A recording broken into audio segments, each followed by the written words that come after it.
Muy buenos días, hermanos. El devocional del día de hoy se titula El comportamiento que Dios quiere de sus hijos.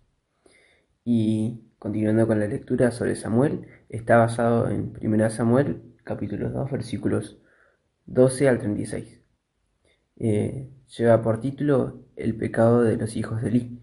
Y vamos a leer un par de versículos para comenzar. El versículo 12 y el 17 nos dice: Los hijos de Eli eran hombres impíos y no tenían conocimiento de Jehová.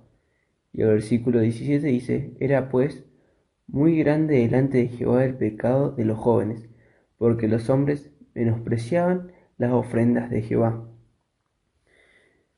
Muchas veces he leído la historia de Samuel, casi siempre centrándome en cómo Dios responde a la oración de Ana, o cómo Ana cumple su promesa entregando a su hijo para que sirva en el templo de Jehová, o en el especial llamado que tiene luego Samuel.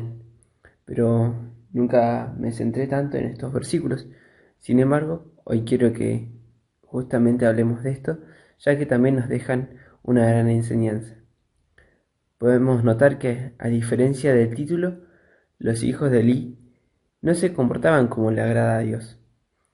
Nos dice la Biblia que eran hombres impíos, y seguramente no por ignorancia, ya que Elí les debe haber enseñado desde muy chicos, o les ha hecho escuchar de quién era Jehová y cuáles eran sus mandamientos y sus leyes. Sin embargo, a pesar de haberlos escuchado desde chicos, no le conocían. El conocimiento en la mente de las cosas de Dios no nos hacen que seamos salvos, y tampoco significa que por ello vivimos vidas santas.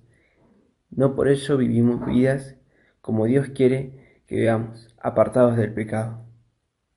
Por eso es importante que haya un temor de la persona de Dios, un temor de su santidad, ya que Él es santo y no tolera el pecado. Si no, ¿cómo podríamos esperar que otros se acerquen a Dios si nuestras vidas no reflejan la persona de Dios, si nuestras vidas no reflejan ese cambio que Dios produjo?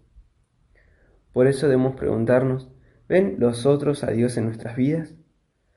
No solo dentro de la iglesia, sino también en el trabajo, en el barrio, en la universidad, o cuando jugamos al fútbol, que a veces se vuelve más difícil. Vemos que los hijos de Eli no oyeron la voz de su padre, no obedecieron a Dios, y más adelante Dios los castigará.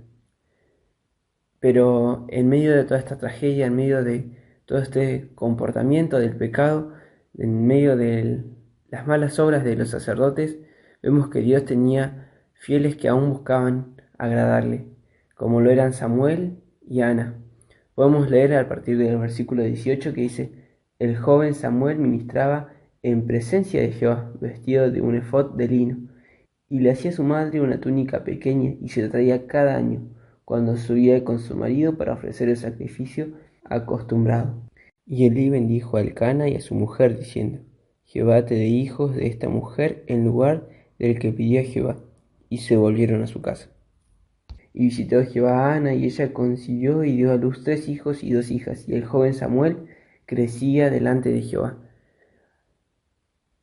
Podemos ver que Dios más adelante castiga a los hijos de Eli. Y también podemos ver cómo le da más hijos aparte del que ya le había dado. Si recordamos, Ana había pedido por Samuel porque ella no podía tener hijos. Y una vez que lo tuvo, se lo entregó a Dios. Ahora Dios le daba más también de lo que ella había pedido. Y Samuel, sin duda, se estaba comportando como a Dios le agradaba, ya que luego vemos que es Dios quien lo llama.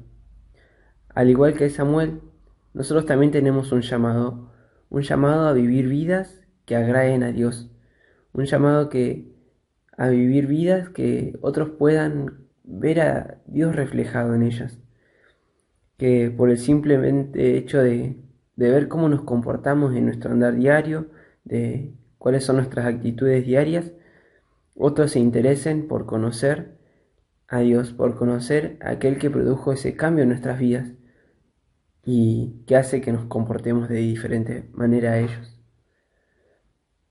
Tenemos que recordar que estamos en este mundo, pero no somos de este mundo, por eso debemos vivir vidas como Dios quiere que sea. Como leemos en 1 Timoteo 4:12 dice, ninguno tenga en poco tu juventud, sino sea ejemplo de los creyentes, en palabra, conducta, amor, espíritu, fe y pureza. Si no, sea ejemplo de los creyentes. Tenemos que ser ejemplo de creyentes, pero de creyentes como Dios quiere, que lleven vidas que le agraden, con temor de Él y de su santidad. Tener vidas que reflejen a Dios en nuestras palabras, en nuestra conducta, en nuestro amor hacia las demás personas, en nuestro amor hacia las personas que no le conocen, en espíritu, en fe y en pureza. Podemos observar a lo largo de este relato que los hijos de Eli podrían tener todas las capacidades para servirle correctamente, pero no había fidelidad de ellos hacia Dios. También vemos que Dios no se deleita en los talentos, dones o conocimientos que podamos tener acerca de su palabra, sino que Él se deleita en la fidelidad que tengamos como siervos suyos. Un texto dice, buen siervo fiel, en lo poco has sido fiel, en lo mucho te pondré. Él quiere que seamos siervos fieles. Y ningún creyente nace siendo fiel a Dios. Es algo que se va construyendo poco a poco y para eso necesitamos ir conociéndole cada vez más y tratar también de que nuestras acciones correspondan con lo que vamos aprendiendo de su palabra. Hermanos, hasta aquí el devocional del día de hoy. Espero que sea de bendición para cada uno de ustedes.